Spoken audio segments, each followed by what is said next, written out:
Hi friends, பாருங்கள் பச்சை முந்திரி. இந்த முந்திரியை நம்ம இப்போ எப்படி அந்த முந்திரி பருப்பாக எடுக்கிறோன்னு பாருங்கள். எங்கள் வீட்டுக்காரவங்க அருவாமனையில் வச்சு அறுத்து அந்த பருப்பாக எடுக்கிறாங்க.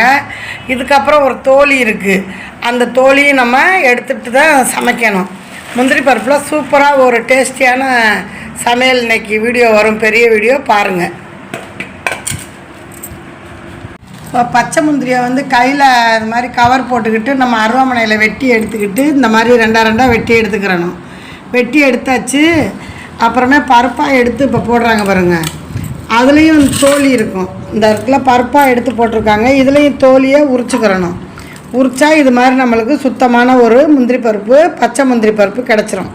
இதை வச்சு ஒரு டேஸ்டியான சமையல் இப்போ நம்ம செய்ய போகிறோம்.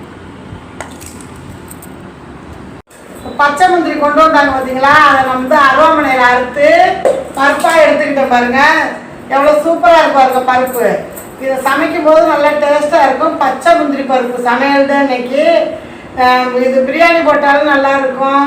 நம்ம அப்படியே பச்சை முந்திரி பருப்பும் கறியும் சிக்கனும் போட்டு வச்சாலும் நல்லாயிருக்கும், மட்டன் போட்டு வச்சாலும் நல்லாயிருக்கும். நீங்களும் சமைச்சு பாருங்கள். இதை சமைச்சு நானும் உங்களுக்கு ஒரு வீடியோவாக போடுறேன். முந்திரி பருப்பு, பச்சை முந்திரி பருப்பு சூப்பராக இருக்குது பாருங்கள்.